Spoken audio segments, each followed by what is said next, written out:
Je comprends pourquoi tout à l'heure, sur un endroit, je voyais décrit quelque chose de la petite Venise du Nord. Et en fin de compte, tout le long, depuis tout à l'heure que je marche, que je tourne à droite, que je tourne à gauche, j'ai des canaux. Un peu comme si j'étais dans le marais Poitevin, que je verrai cet hiver, enfin cet automne. Mais c'est très sympa.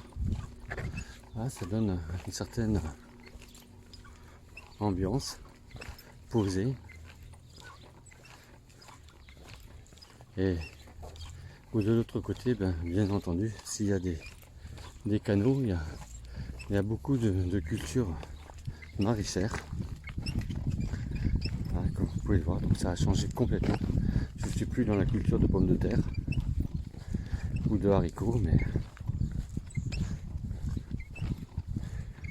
avec une belle terre bien fine.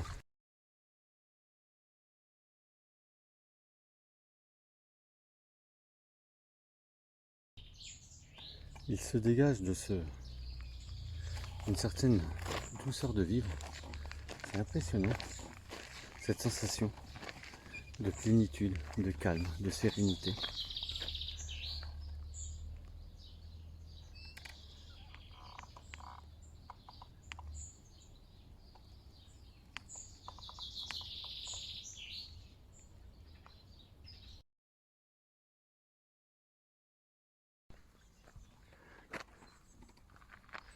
Bon, voilà. Donc, il va falloir passer là-dessus. Le problème, c'est que c'est moins large que mon chariot. Donc, on n'a pas le choix, on va le traîner. Hein. On va le traîner. Voilà comment faire passer le chariot, parce qu'il ne passe pas autrement.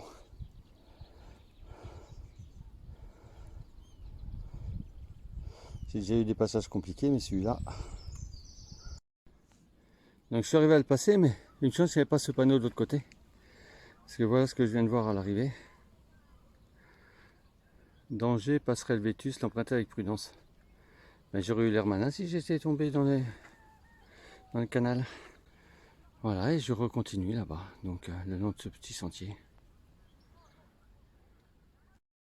C'est joli.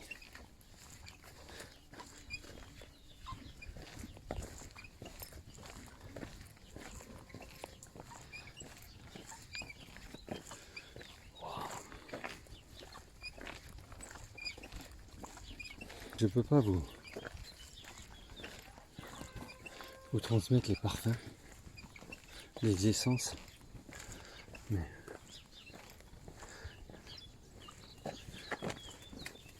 on est vraiment dans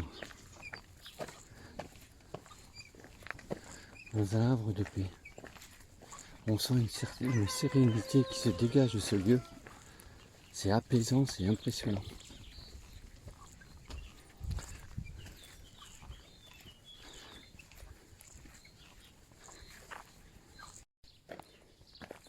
En revanche, quelque chose de moins agréable, vous vous en douterez, entre la chaleur et l'eau,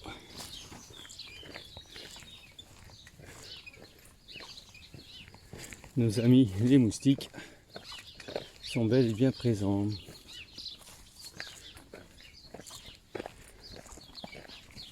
Je devrais peut-être prendre une barque parce que je le suis encore pendant un bon moment, le chemin, donc...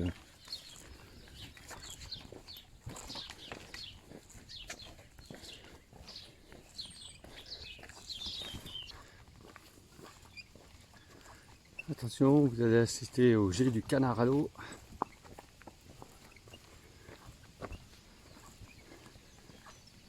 Et même pas, ils sont habitués.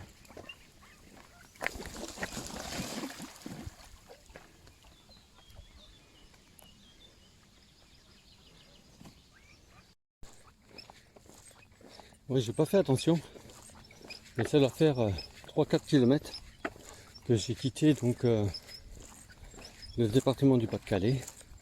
Et maintenant je suis dans le département du Nord.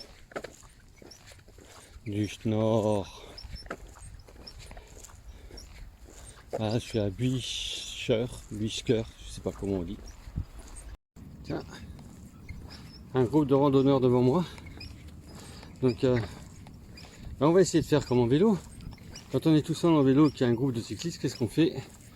On se rapproche, on suce la roue et on se fait prendre par l'aspiration du peloton. Ben, on va essayer de faire pareil.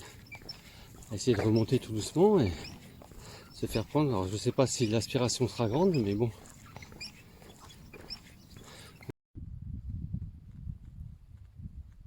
Le lin, une fois qu'il est fauché, il est déposé comme ça, à plat.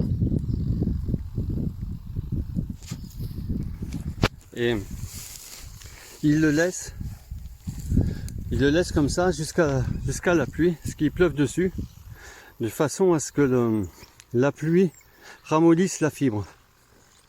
Et ensuite seulement il sera récolté. Alors il y a un terme, je crois que c'est, il le laisse rouir. Je ne suis pas persuadé de bien le prononcer le mot. Voilà. Une aberration quand même du système, c'est que le meilleur lin est fabriqué et cultivé en France, récolté, puis envoyé en Chine pour devenir du fil de lin, puis ensuite il revient en Europe, en Pologne ou dans d'autres pays pour faire des vêtements. On avait tout en France, la matière première, l'industrie, pour tout faire de A à Z en autonomie. Donc là, depuis peu, on recommence à faire revenir en France du matériel, notamment du matériel de Pologne, pour qu'on refile le lin et qu'on refabrique les vêtements en France.